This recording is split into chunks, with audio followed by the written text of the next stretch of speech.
Sehemu ya 8 ni kushindwa kutambua mahitaji yako. Mwandishi Nashon Elia anasema, usipoelewa unachohitaji utajikuta kwenye hali ya kuonea wivu wale uliopaswa kuwahurumia. Narudia tena kunukuu, usipoelewa unachokihitaji utajikuta kwenye hali ya kuwaonea wivu wale uliopaswa kuwahurumia. Moja ya majanga makubwa yanayokikabili kizazi chetu hiki ni ushawishi wa mitandao ya kijamii.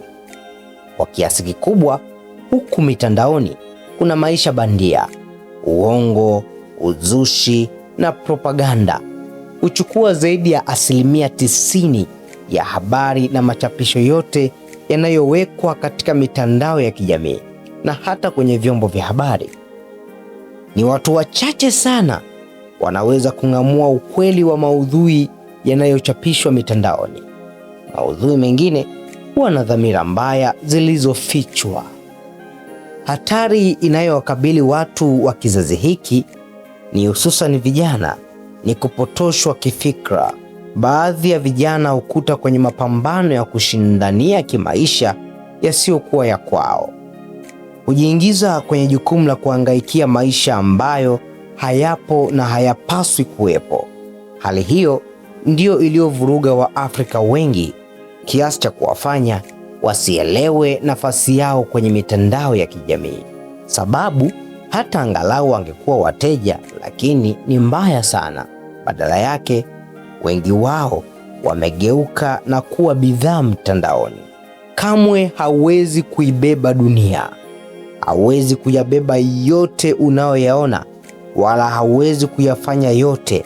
Hata yale ambao ni matamanio yako, nayo hauwezi kuyatimiza yote kwa wakati mmoja.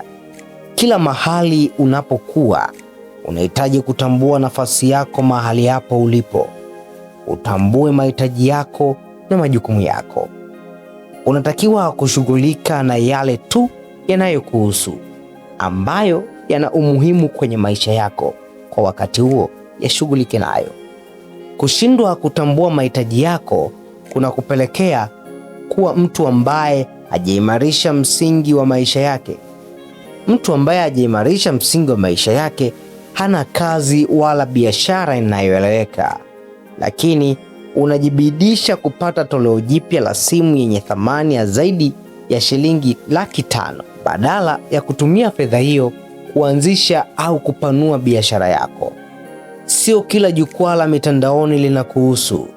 Sio kila grupu la mitandaoni linakuhusu. Sio kila maudhui yanakuhusu wewe. Sio kila chapisho la mitandaoni limewekwa kwa ajili yako. Sio kila linalofanyika mitandaoni liko sahihi. Sio kila elimu inayotolewa mitandaoni au kwenye majukwaa mengine inakuhusu wewe. Jifunze kujiwekea mipaka na kujizuia. Jitunze kuzingatia vipaumbele vyako. Yajue mahitaji yako na kuyazingatia. Hapo utafanikiwa. Hii imekuwa ni sehemu ya mfululizo wa makosa yatakayokufanya uwe masikini na mtumwa, kwa maandiko ya Nashon Elia na kwa simulizi ya sauti halisi na nadhifu ya kwangu mimi Yosia Emmanuel. Usisahau kusubscribe, kulike na kushare, lakini pia weka komenti yako kwenye kila tunachokiweka. Usiache kufuatilia sehemu inayofuata. Salia na Mwenyezi Mungu, kumbuka utatimiza ndoto.